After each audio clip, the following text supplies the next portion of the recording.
Seems fair to me.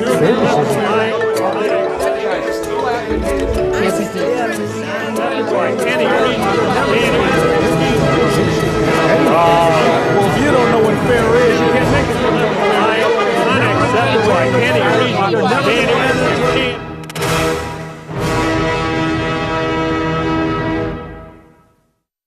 Donnybrook is made possible by the members of the 9 Network. Thanks for joining us for this edition of Donnybrook. Great to have you with us, and lots to talk about on this particular episode. So let's get to the introductions and then to the heart of the program. Let's meet Wendy Weiss, the media veteran from the Big 550 KTRS. One of our founders, Mr. Bill McClellan from the St. Louis Post-Dispatch and STLtoday.com. Another founder, he's Ray Hartman from 550 KTRS and the Riverfront Times, along with Mr. Alvin Reed from 590, 97.1, the St. Louis American, STLmag.com, and we go over the rest of the CV, but it's only a half-hour show. Okay, Wendy, very sad week in St. Louis because a police officer with the North County Cooperative, Michael Langsdorf, was shot and killed on Sunday at a convenience store in Wellston, and people have been talking not only about this terrible loss, but also about how the story was covered. A clerk at the convenience store live streamed it on Facebook, for which his final moments, for which she later apologized. A link to that was carried on the St. Louis Post-Dispatch. STL Today and the publisher of the Post have apologized. And then there are other questions, too. For example, should some of his prior arrests and charges have been included in the story after those charges had been dropped? And will Wesley Bell, who's the county prosecutor, go for the death penalty even though he ran against it last year? So where do you want to begin here? I want to begin with the live stream and the fact that I was, as everybody, I think everybody was, because St. Louis is just that kind of community. Several of my friends knew this man, knew of him, knew of his reputation, knew how highly he was thought of, and really deeply loved in the law enforcement community. So it stuck with me like it stuck with everybody. And I was told Monday morning how disturbing the video was because it was still up. And even though the law enforcement officers have said we did our best to make sure that it was taken down, it can still be found, unfortunately. And I was so upset by the fact that it was live streamed that, knowing that we would talk about it tonight, I wanted to make sure that I had an accurate view of what had happened. And I was like everybody else, taking a great deal of anger, at least internally, out on this cashier. So I watched it, and it was disturbing. It will stay with me for the rest of my life. But what I did see, and why I am glad I watched, is that this cashier, as well as the women who were with her on the floor with Officer Langsdorf, were incredibly loving and very comforting, and doing everything they could to make him comfortable and peaceful. And so I would have come out tonight, seriously, just guns blazing, if I had not watched this. So I'm glad I did. As I said, I'm sorry I did, because it won't go away. But and I think the young woman she had the presence of mind to grab the police radio and to contact, say, officer down. I think she was doing what she perceived to be the official thing. That's my take. I'm sure people will disagree. Well, I was out of town when this happened, and just going to the the Post website when the story broke. I mean, I was just sitting there reading the paper or online on Sunday. My initial reaction was the same. I had anger until literally you told us, because I didn't get a chance to see it because it had already been taken down. I still had anger toward the young lady, thought she had made a mistake. Now, I did read the story about her, and she apologized. But until you actually described it, because I didn't see it, I still had some bitterness. And I think that's been assuaged a little bit by what you said. Kind of skipping ahead, as far as the death penalty is concerned, the previous prosecuting attorney did not seek the death penalty for a young man who he thought was mentally disturbed who took a police officer's life. So I don't see why he didn't pursue the death penalty on that young man. And this, while as heinous a crime as this was, it was not premeditated by, the shooter. That I think he was there to kill a police officer, like the young man was there to kill that man. So I don't think he will pursue the death penalty, but I also don't think it's because he just campaigned on that. I think this is a situation where, by law, maybe it was something that he hadn't crossed the line to the death penalty. I want to say, I think Wesley Bell's against the death penalty, is he? I mean, he didn't just campaign against it. Right. He's against the death penalty. And I've circled that issue. By the way, that was really a wonderful statement Wendy made. And I did not see the video, and I'm glad that I didn't, but I'm also glad that you gave it some perspective, but because I think we're I going had to the take same calls reaction. later tonight. I'm sure people will take me to task you know what? And for my I got view. to tell you something. I don't even go there, but the point is, on the death penalty, if he's against it, he's against it, and you can't, and I don't think that each time you say, well, are you really against it? And the people that are against it, and I've circled the issue, are against it because about 1 out of 10 that have been, where DNA as evidence has been brought forward, about 1 out of 10 convictions have been found to be in error. And that means the real killer's out there. But not this case. But the point is, I understand. I think but this I'm gentleman saying, did kill the police officer. I don't think there's much question. I'm not saying okay, that, okay. but I'm saying if you're against it some of the time, you're against it all the time, is the point. But back to the... not necessarily. I kind of hate to see prosecutors take an absolutist position. I will never seek it. I thought that he should have sought the death penalty in the Catholic supply case. And I think when someone executes a police officer, that puts us so close to anarchy that I think there should be exceptions made. I don't think Wesley Bell will make one, but I'll give you this. If there should be, this would be a case to do it. Right, sure. But the other thing is, as far as the paper goes, linking to it, which was part of the thing, it just feels to me like the folks at the paper got a lot, my understanding, got a lot of flack and stuff. It had to be a mistake. I mean, I can talk maybe to you that. could speak to I that, can talk because to that. I really think that people question the motives. Let me speak to it? Go ahead. Yeah, please do. Okay, now, I'm, of course, not a spokesperson for the paper, and I have not talked to any editors, but I talked to some reporters today about it, and it seems like just a, sad contemporary story about dwindling staffs and social media. We don't have 3 of these and 4 of these. We have a couple very competent social media editors, neither of whom were working on Sunday. So the job fell to an editor who usually doesn't do that and doesn't usually work with hard news.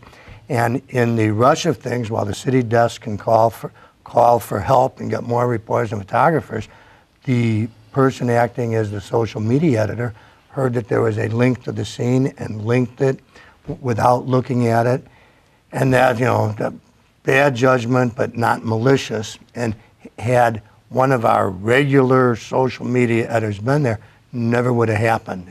And everyone feels, terrible about it, and the editor wrote an apology, and I know that people say, well, that's too little and too late, but what else can you do when you've made a terrible, albeit inadvertent, mistake? I think it was as big a mistake to run, given that the charge that had been filed against him had been dropped. Not only should that not have been referenced because it has no bearing, but they also ran the mugshot from that charge.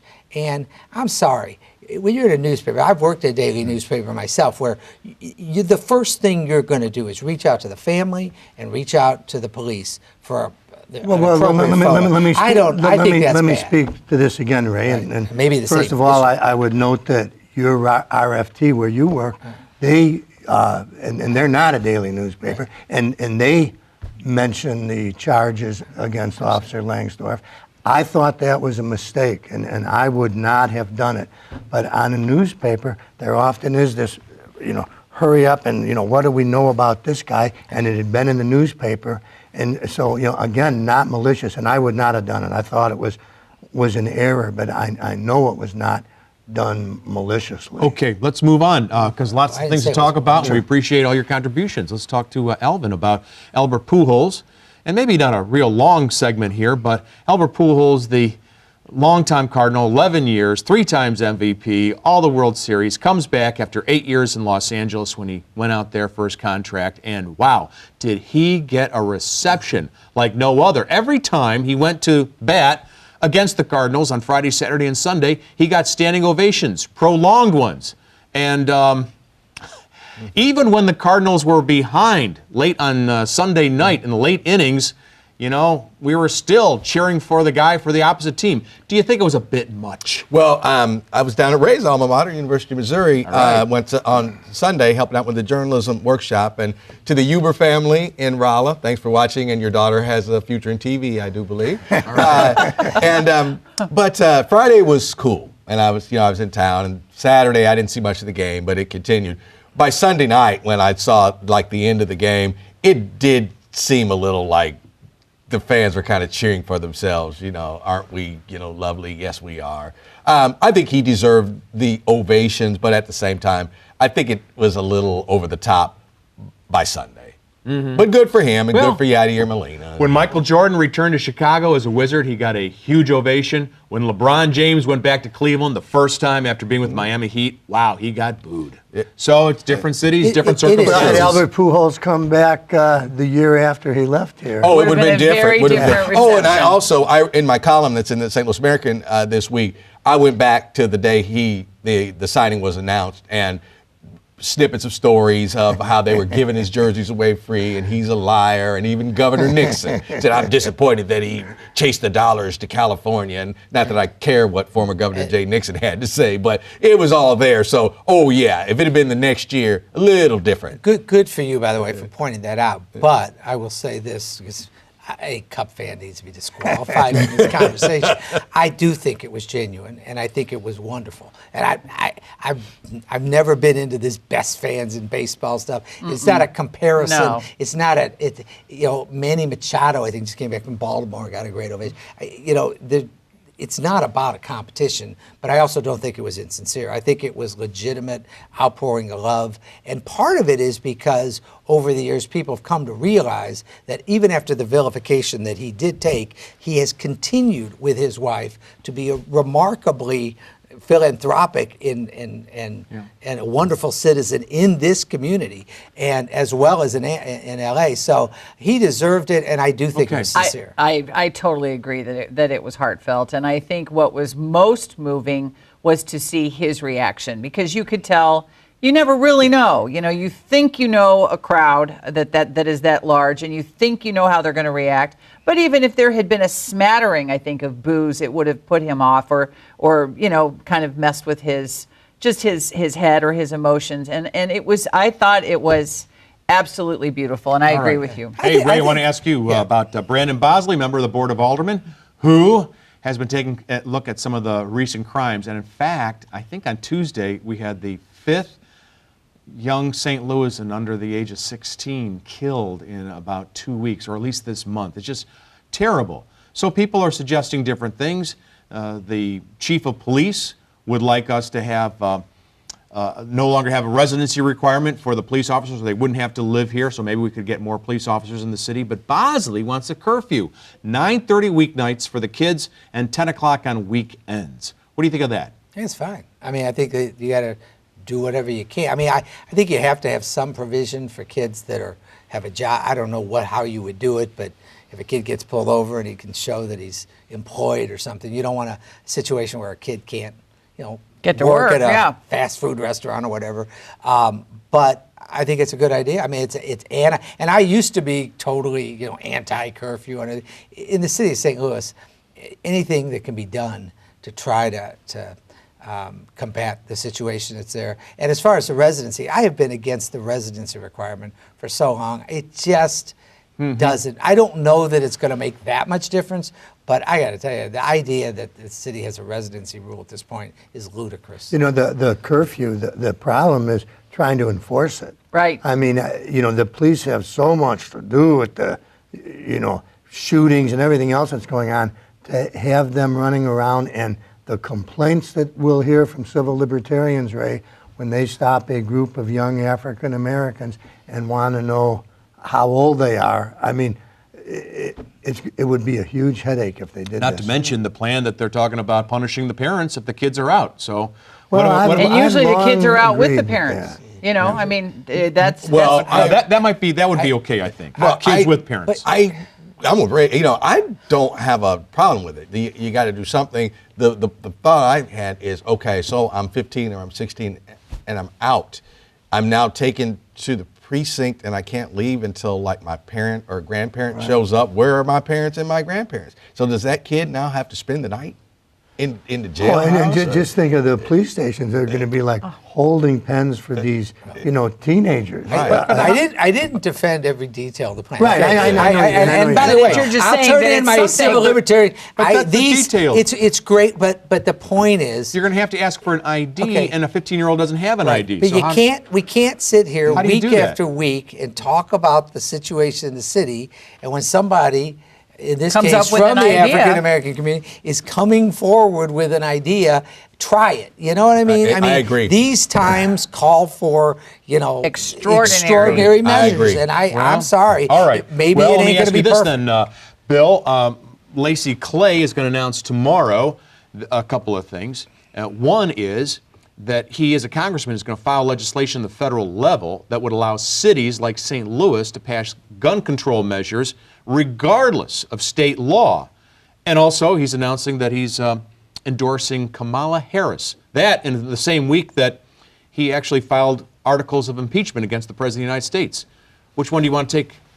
Well, I don't know. I think it'd be ridiculous to impeach President Trump, and I don't say that as a fan of President Trump, but it ends up going to the Senate.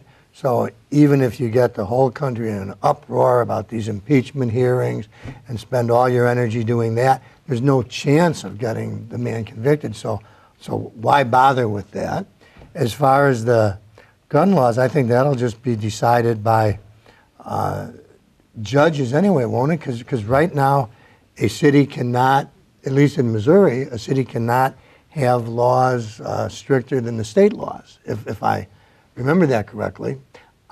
So I don't know. I don't see. Well, I'm with Lacy on all 3 points, and I What don't good it always. would First one is on the impeachment, and we don't want to get into a big national topic, but I will say that the very process of impeachment at this point, at least to look into it, will give Congress the ability to bring in witnesses that, without being able to have the administration shut it down as easily on executive privilege. So that process, I think, is important.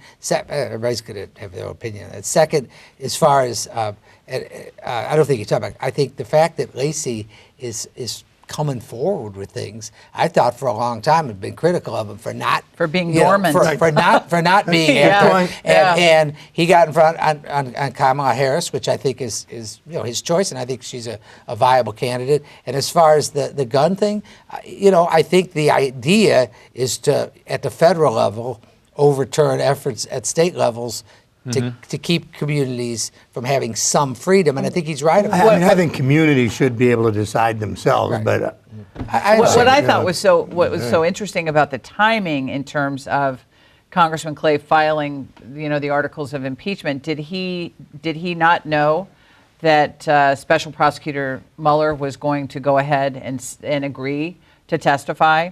In the House, I just I don't think the two of them because should Nancy Pelosi has said repeatedly that it's a political, as you point out, Bill, that it's a risk that an impeachment would be a major risk, and I just thought that because Mueller could do more damage than articles of impeachment, and it was just interesting to me that he didn't know that.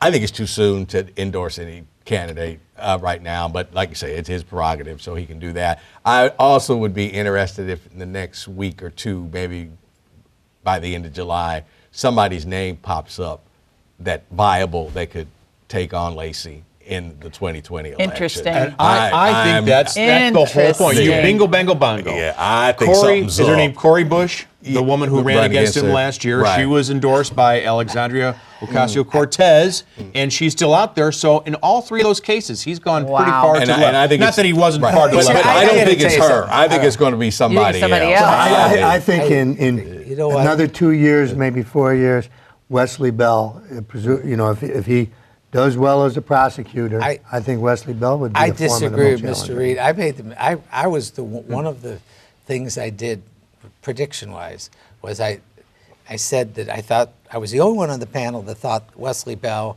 would be close, and I didn't have the brains, if I was going to say that, to say he was going to win. But I also brilliantly predicted that Corey Bush would make it close, and if you call 30 points close, Yeah, it you wasn't. know, I Okay. don't think Lacy's All right. going to get beat. No. Bill, I want to ask you about your native state, Illinois, the land of Lincoln. This week had its governor sign a piece of legislation that I think starting January 1st, you'll be able to buy marijuana for recreational purposes. And how do you feel about this development in Illinois history? I think it's a great day for Illinois. It's a wonderful day for the state. I mean, first of all, it's revenue, and it's great to see Illinois trying to get some revenue. And secondly, it's kind of given up on the war on drugs as far as pot goes. And I think that's another great thing. So I applaud Illinois, and as soon as the coach of Alabama decides that they need to legalize pot in Alabama for recruiting, then the whole SEC will do it, and Missouri will get dragged along. And I think Illinois, I think, becomes the 10th state, or they may become the 11th when on January the 1st. And I mean, what 25% tax on, let's say you get $100 worth of recreational marijuana, and you're paying $125, and that's the state tax. So there'll obviously be, some kind of local tax as well. There's nothing you buy that's taxed 25%, but people are going to pay it. Well, I want to build a White Castle right across on this. Well, I get a franchise out right at the bridge. Personally, I am, as you know, a big fan of regionalism, and I think this will bring Missouri and Illinois together better than anything that I've ever heard. I think you're all wrong. So you and better together. That's Boy, it. I'll tell you what, there's going to be a lot of folks using. They're going to be. They have gonna to build be a another pedestrian bridge. You may be bridge. right. It's going to be popular, but it's money, money, money. And there But was it's- an article this week in the Wall Street Journal by Right. Alex Berenson, who used to write for the Right. New York Times. Last week there was one in the New York Times by a couple of doctors, and they said, hey, what's going to happen is the use will be increased among teenagers. Even though it'll be illegal among teenagers, the teenage use will increase. And the latest research indicates that if you combine teenagers who have psychiatric disorders like bipolar or manic depression, plus marijuana use, it can lead to violence and real problems. And I think this panel is ignoring the latest research regarding Is the that- use is that of out of marijuana. context? and How We many- just remember Prohibition, Charlie. Yeah, We've read exactly. about Prohibition, and people saying, that beer, when given to children, can be bad, and I'm sure it can be.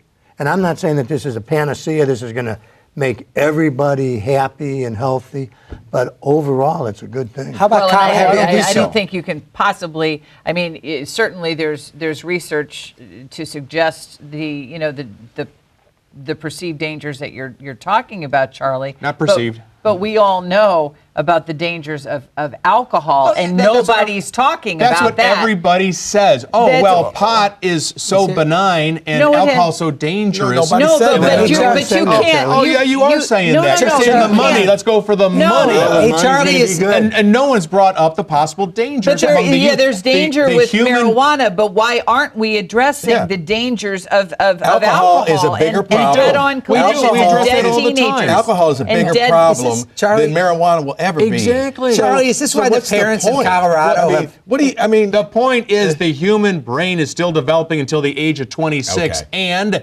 you're going to have kids using it, and it's going to affect their memory, their executive The function. kids their- are using it now, Charlie. I mean, the Well, and the idea kids, that's of the least making of it what the kids are legal using. is, instead of having drug dealers who sell it to anybody, you're going to have dispensaries that are very careful about not selling it to minors. I'm not saying it won't get into kids' hands. There was a story right this now week we can't stop about it. doctors in Missouri. They're not comfortable prescribing it in Missouri for medicinal reasons. So has there been any movement obviously in the people of grounded. Colorado, many of whom are parents of kids, have they risen up and demanded that Colorado reverse its legal use of recreational marijuana? That now, if you had studies and the people in Colorado and some of the other states and Washington, if they were like having buyer's remorse, that'd be one thing. They're just they're all just happy out Maybe there. they're too and high nobody to wants see to. what's exactly going on. Right. No one in the Donnybrook audience wants to hear All right. about brain development from us. That's for sure. No, that's for sure. That is for sure. We have a minute to go. Wendy, I want to ask you about Mike Schultz, the manager of the Cardinals, who says that the naysayers should put a lid on it because the Cardinals are a pretty competitive team playing some good baseball, and they're only 2.5 games out. What do you think of that? he said that they were, and please don't get me wrong, because I would never take a brick bat to the Cardinals because I love them, but he said they're playing good fundamental baseball, and my first thought was, well, they're doing that in the minor leagues. You know, I mean, they really are. This is a big league team. We want to see big league results. I couldn't believe it when I read that. I just want to say, man, quit whining. Yeah. You know, you're the manager of the St. Louis Cardinals, and you're, one game over 500. But he does have to feel restless. like he does have to feel like Cinderella after the whole Stanley Cup thing, and now we're turning. And everybody knew that we'd be turning our attention. But we didn't pay enough attention to the team when they were 10 games over 500. Well, you're not 10 games over 500. Now. Right. All right. Well, baseball's okay. good. Unfortunately, that's all the time we have for the comments of this panel. Soon we'll be taking your calls on your turn. Let's see what people had to say about last week's show. Charlie, a wife's suggestion is never appreciated. Don't know why, because she had a great idea for showcasing the hockey winners next time so everyone could see them. That's from Joanne Gladney-Naumer of St. Louis. I really enjoy the podcast, but find that it isn't updated. That from Judge Ed Spillane III from College Station, Texas. While everyone would love to see Charles Glenn get a star on the St. Louis Walk of Fame, most people are flabbergasted to learn that the late, great Dan Kelly has not been recognized by the induction committee. Let's fix that first. From J.C. Corcoran of Chesterfield. You can write us care of KETC, 3655 Olive Street, St. Louis, Missouri, 63108. Don't forget those letters at ketc.org and those tweets. Hashtag DonnybrookSTL. And you can follow us on the podcasts from Apple, Spotify, Google Play, and TuneIn. Well, that's it for this week's program. We're going to be off next week so you can enjoy our nation's birthday, the 4th of July, but we'll be back on July the 11th. But don't go away because in just a moment, Alvin and I will take your phone calls on your turn. Have a great week, everybody. Donnybrook is made possible by the members of the 9 Network.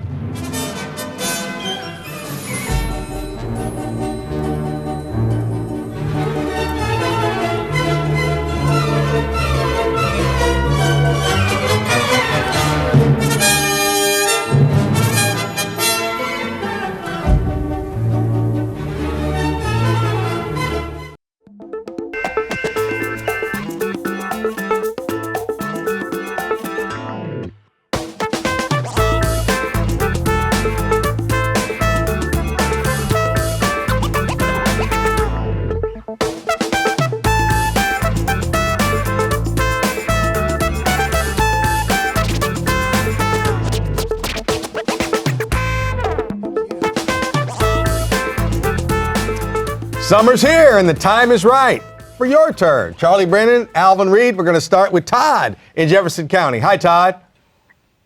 Yeah, how's it going, guys? Just great. Here's the thing. I had a comment about two things you had going there. One is when they talked about that it wasn't premeditated, you got to ask yourself, he brought the gun in the first place, just in case. And secondly, after he struck that officer with the gun he pulled from his waistband, did he have to shoot him the base of the neck? I mean, This looks like it was intentional to ensure his escape and another human life. Oh no, I'm not disagreeing. I'm not disagreeing with you at all. I'm just from other trials I've covered and whatnot, like say he was trying to pass some bed checks or whatever, the police were called. So it wasn't like he knew a police officer would be there. But I am not disagreeing with you at all. I'm also saying that had he been, if they pursued the death penalty against him, I wouldn't say it was unjustified. I'm just using an example of other cases and just what precedent has been. But I am not disagreeing with you at all, Todd. Yeah, and I concur. In this case, you've got a prosecutor who ran on an issue and he said, I'm against the death penalty, even though this case could certainly be justified with the death penalty. But don't we often say about politicians, we hate it when they run for office, say one thing, and then they do something else when they get in office. So I don't see how the prosecutor could change his plan here. Let's go to Lisa in the county. Hi, Lisa. Thanks for calling.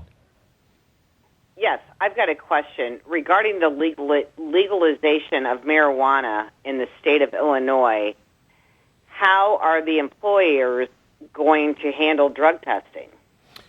You can still, like, if your employer says you cannot use marijuana, then you can't use marijuana and you would lose your job. I mean, it's just like anything else that an employer might ask. Just because it's legal doesn't mean that you can do it in your employer's eyes. So no, that doesn't excuse you from whatever, if you're a truck driver or FBI a pilot, agent, yeah, FBI agent, all that, yeah. Police officer. Hey, who's next? That would be Chris in Baldwin. Hi, Chris. Hey, guys. Just wanted to comment on Albert Pujols. Obviously, the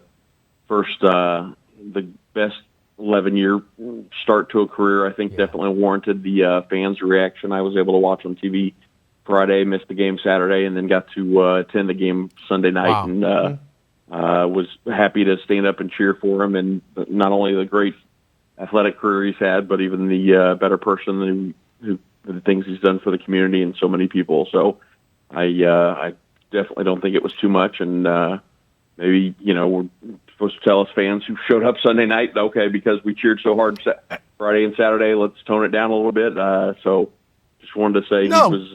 And that's a good point. And that is a good point. There were different, some obviously were some of the same people, but there were different people there every night. So, Chris, you kind of enlightened me there. I'm gonna backtrack on what I said. Well, I will say, I've always said, you bought the ticket. You can do anything you want with that ticket, and that gives you a right to boo or to cheer or stand up, and that's what you did. And I will say it was extraordinary. I think across the country, you could see by the headlines. I didn't read all the sports stories, but you could see where sports writers or headline writers around the country were taking notice that Albert really got this incredible reception in St. Louis. Thanks for the call. Let's go to Jennifer and Roxana. Hi, Jennifer. Hello. I'm a first-time caller. All right. And I'm for the legalization of marijuana. I know a lot of people in my life who have bipolar disorder, and they've had it all their lives, and never once did it make them go and try to hurt somebody or nothing. It actually helps them. It actually helps them sleep and eat, because when they're in the manic state, a lot of times they're up. And so having marijuana actually makes them, calm down a little bit. It makes them actually sleep and eat the things that they need to eat. Okay. So I think that research might have been a little bit one-sided. Okay. Well, maybe. And it's your experience versus the research, and I guess we'll have to look at further study. Thanks for the call. Tweet time. JDR 1949, I'm opposed to the death penalty, and then every once in a while there is such an egregious crime that I think deserves capital punishment. And we heard from Holy Star 77. The death penalty is a kind of vengeance that makes us no better than the murderers. The appropriate consequence for inflicting death is life in prison. Thanks. Don't forget to tweet #Donnybrook STL. All right, let's go to Charlie, not you, another one, in Brentwood. Hi, Charlie.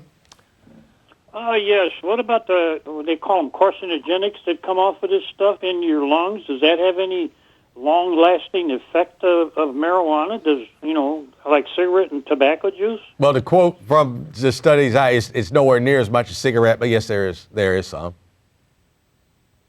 Answer your question? All right. That's right. Hey, Doug, thank you so much, Charlie. On to Doug. Hi, Doug. What do you think? Hello. Hi, Doug. Hello. Hi. Hey, so regardless of my opinion of legalized marijuana, I'm going to buy stock in Frito-Lay because they're all going to get the munchies and buy corn chips and potato chips. All right. Open a store. Thanks, Doug. Okay. You might be right. You just might be right. That's so funny. You might be right. Don't forget, you can give us a call at the usual numbers you see on the screen. And I want to take a little time out here because I failed to mention earlier that a Donnybrook panelist from the past passed away just recently. Bill Bolster, who had been the longtime general manager of KSDK. And then after that, he had been the general manager of WNBC in New York, and then one of the founders, really, of CNBC, St. Louisan, whose broadcasting credentials couldn't be questioned, but he was also very philanthropic in many causes. Well, it turns out Mr. Bolster passed away in Naples recently, and so our thoughts and prayers are with his family at this time. But back in the day, Martin Dugan had Bill Bolster as one of our panelists at least once, maybe 2 or 3 times. So there you have it. All right. I would like sometime for us to run a list of everyone who's been on this show over the years. I think that would be really interesting. All right, let's go to Sue in the city. Hi, Sue. Hey, how are you? Just fine. I'm calling about Alderman Bosley's suggestion with the curfews, and this is actually being done, excuse me, in New Orleans right now.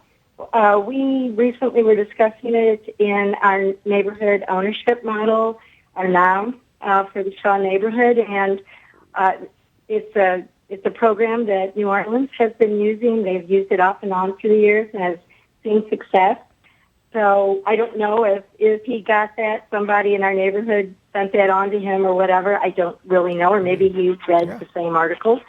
But either way, however he found out about it, Brandon Bosley, I think it's a good idea. Something has to be done. There has to be some method of it, not only to start to cut down on the crime, but really just to save lives. And Chief Hayden needs help too. I'll just add in the residency requirement. We need to get rid of that. We need police officers more than we need that kind of idealism at this point.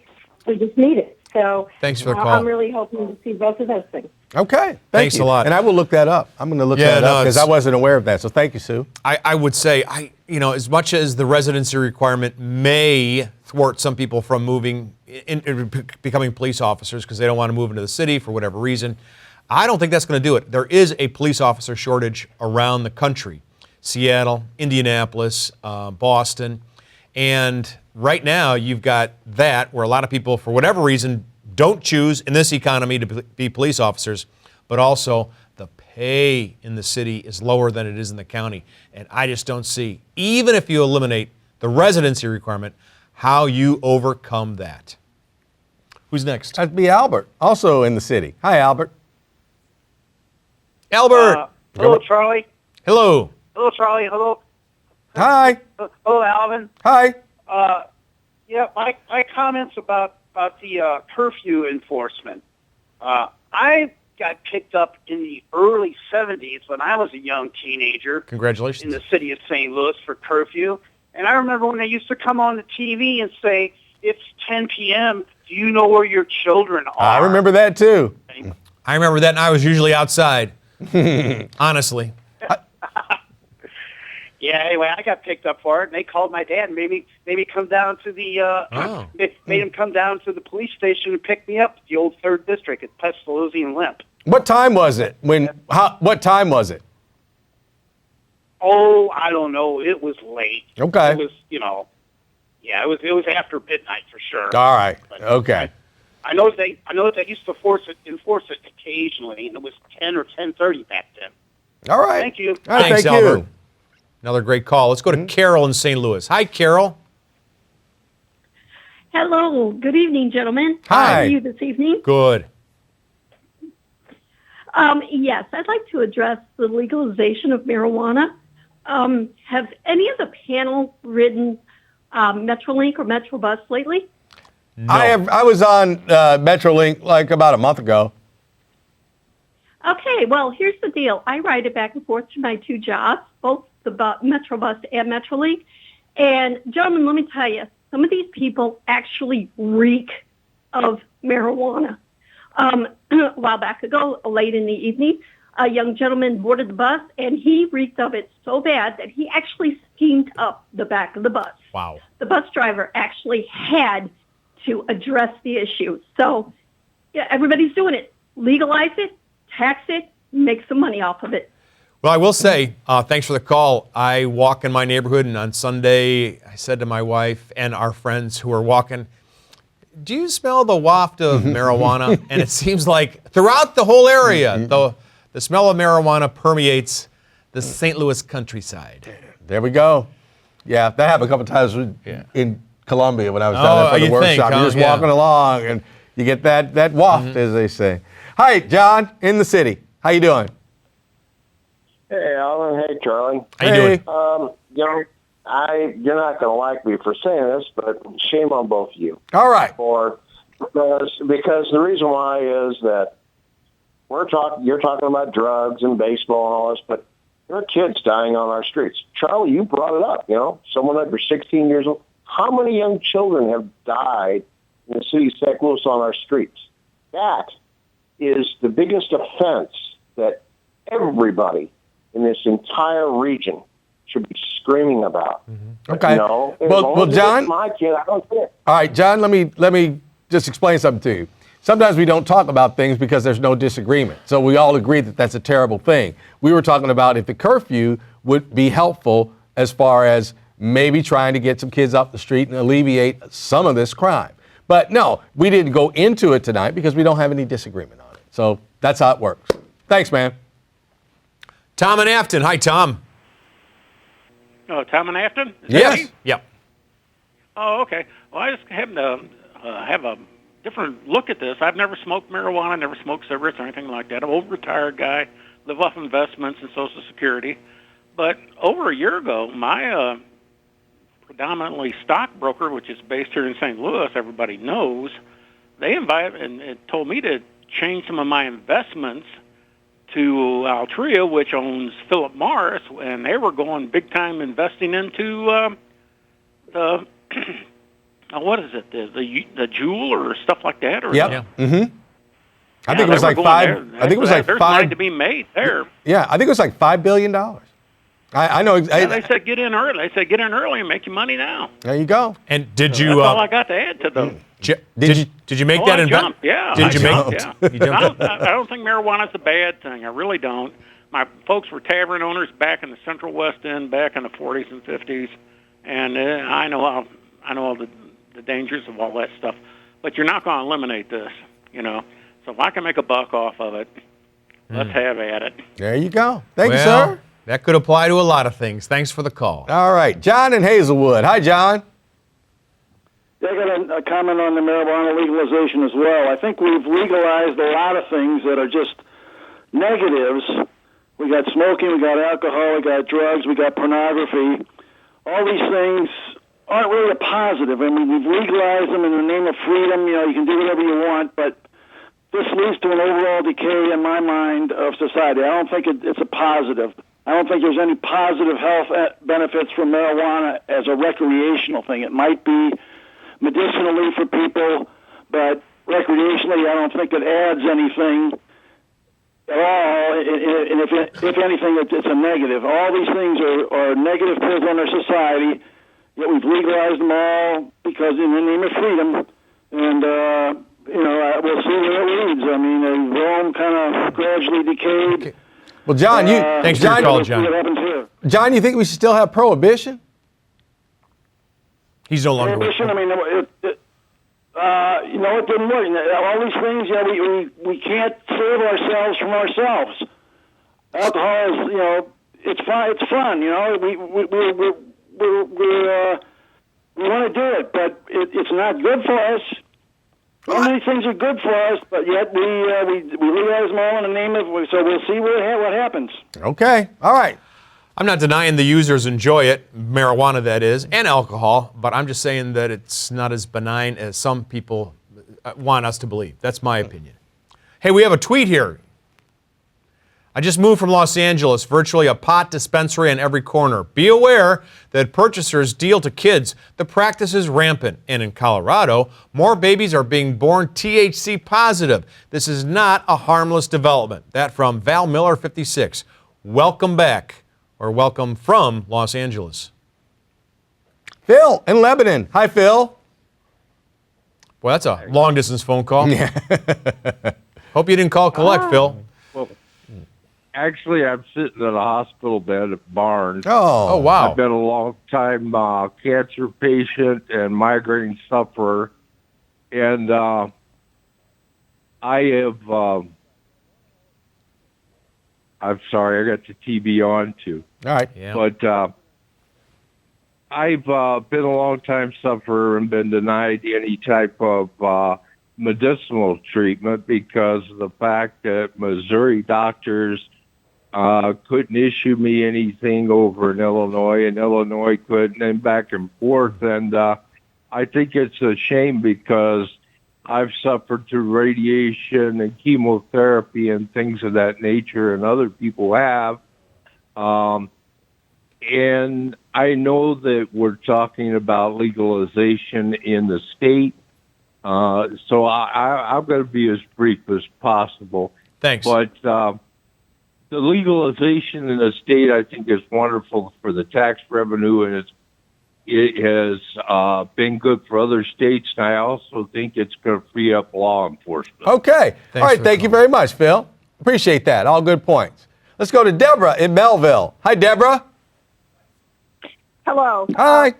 It's about marijuana, and one thing is I support it. It's here. It's going to be easier to control. The other thing is I had to chuckle because I've been out of state in Oregon. It's been legal in Oregon for 5 years. Well, they have the thing about it. There's a surplus now, so they're having to control the amount of marijuana that they have. They have double the marijuana this year. So, it could be the opposite way, but I support it. Okay. I think it's here, just like alcohol. All right. Thanks so much. Thank you. My prediction is that there's going to be a group of Americans, mostly parents, who will come out later and they'll regret what happened, but looks like I'm in a minority tonight. Hey, Kelvin is next. Hi, Kelvin. Hello there. Hi. I wanted to talk about the curfew. I'm not sure if you have enough policemen to really actively enforce that. I can remember as a kid living in the old 9th district, and I was out, all the time, 11:30 in summertime. And I can remember at the old donut shop at Grand and Cass, Detective Lynch stopped me and a guy. And he wrote us up. I didn't think nothing of it. I went on back home. And the next night I was out, and I came home, and there he was at the house, letting my mom know that it wasn't a good idea for me to be out after 11 o'clock. And the hammer was down after that. I was grounded to 11 o'clock till I was 17 years old. Wow. So it could work, but I don't think you have parents today that it's a different dynamic, Right. No, I agree with you. And listen. But and I don't know if you have enough police to enforce it. Right. And look, I know that actually enforcing it, and it's all kind of, I won't call it problems, but you got to try. And I'm not mad at Alderman Bosley for, hey, let's give it a shot. Nothing wrong with that. Hey, thanks, Kelvin. I think it's Ken's turn. Hi, Ken. Where are you? Afton? Hi, how are you guys? I'm Good. calling from Afton. Hi. I'm calling about the marijuana issue. And Charlie, I got to tell you, I think you're being a little naive on this subject because we're focusing on, it's going to be a problem for the kids. Charlie, I'm in your age bracket. I don't smoke marijuana. I did a long time ago when I was a kid. But I can tell you right now, I know many adults who are upstanding citizens who work in great jobs. They've been smoking pot for 40 years. I don't think they have any real issues. It hasn't seemed to affected their brain because, like I said, they hold really nice jobs. And we've got to get over this fear of, pot is this drug that, we saw the movie, Reefer Madness. Mm-hmm. Again, alcohol, I've seen alcohol turn more people into beasts and create more problems for people than I've ever seen pot turn into a problem for people. All right. Well, and I hear that too, but you don't justify something by saying that it's safer than something that is really dangerous. I mean, that's not the most logical argument. But you've got your friends who are doing well, they've had it, and I have a friend whose son is 14 and he's now in rehab in Montana. The family lives in Chicago and he got addicted to it and it started ruining his life. Now, there was a history of mental disorder in the family, but the research I'm talking about is when you combine mental disorders with the use of marijuana and what that leads to. And there's a couple of books out right now on it, written by, one guy, Alex Berenson from the New York Times. Not exactly your conservative newspaper. All right, thanks for the call. Sandy in Florissant. Hi, Sandy. Hi, how are you tonight? Just fine. Good. I wanted to comment on John from Hazelwood's comments about legalizing all kinds of things leading to the downfall of society. Mm-hmm. I am not a teetotaler. Legalize marijuana, do whatever you want. But maybe that's why people are being killed constantly in the city. Why? Just a thought. Why? Because we're legalizing all kinds of things that are contributing to the downfall of society. So legalized marijuana is leading to people being killed in the city. I think she's talking about the use of it. Well, and I don't want to put words in her mouth, but we do not test the blood of the perpetrators after they commit these crimes. I mean, we don't know what's in their systems. It could be an antidepressant. It could be nothing. It could be marijuana. Because first of all, half the time we don't find the perpetrator who commit these horrific acts. But my personal suspicion, rank speculation, I wonder about all the antidepressants that are prescribed all the time, and I wonder if there's some effect between that and people's behaviors around the country. I don't know. All right. Let's go to Carl in Florissant. Hi, Carl. Hey, how you doing? Just fine. I want to talk about marijuana. I'm older, much older. I'm a Vietnam veteran. All right, thank you. And I smoke marijuana, and I don't get high. It helps me get through the day and the night. I have PTSD, and I don't like to say that because older as I am, I've heard people say you use that as a crutch. I'm not using anything as a crutch. I went to war, but it helps me make it through the day and the night. And somebody just called and said that they read where it causes mental problems. Well, I've also read where it helps certain mental problems, schizophrenia, and other medical problems. But it's not the monster that people think it is. But everybody's entitled to their own belief, But I'm telling you, it helps me make it through the day and the night. But what's happening is most doctors don't agree with it. So if you go to the doctor and you're taking medicine for pain, oxycodone or something like that, and you test positive for marijuana, first you're going to get talked to, and then they're going to stop. It will stop your pain medicine. Because it's because they get checked by the DEA, and the DEA is controlling all of our pain medicine now. There are doctors that are afraid to give pain medicine, oxycodone, to people because of what they're going through with the DEA. Doctors are losing their license because they're giving people, pain medicine. Okay. Thanks, Carl. Thank you. All right. Thank you, sir. Very interesting. Mm-hmm. Thank you for sharing that story. I think it's Mike's turn. Hi, Mike in St. Pete. How you doing? Just fine. I'm gonna be with Charles on this one tonight. You know what? I'm in my late 60s, and I smoked it back in the 70s. Yeah, it wasn't that big a deal, but it's more prevalent now. And I know this governor of Illinois passes this bill because he wants revenue. He wants the revenue from the money, and that's great. But, these guys are just looking down short-term road and how it's going to affect other people's lives down the road and not, look at foreign countries like Japan and China. Their kids excel in school. Do you think they legalize that stuff for the adults so it can trickle down into their schools? I don't think so. I think it's a huge, huge mistake. It's one more nail in the coffin. And then what's next for this country? Thanks for your call. All right. Thank you. All right. Jermaine in Rock Hill. Hi, Jermaine. Hey, how's it going? Just fine. I was just calling I have a comment about the curfew thing. Yes, sir. When I was growing up, my mom always told me be in the house before the street light came on. That was me too. Street light came on, I knew I had to be. I was a street light kid. Yeah. Yep. Mm-hmm. And then when they changed to fluorescent bulbs, my dad said, you got to come in when it first comes on. You can't wait until it got like fully bright. I was always home before it got dark. I knew what time the street lights came on. Mm-hmm. Yeah. Thanks. That was like 4:30 in December. Pretty early. Thanks so much for everybody's phone calls. Absolutely. Good show. And it was kind of a tragic week. But hey, callers, really great tonight. We do appreciate it. Have a good 4th.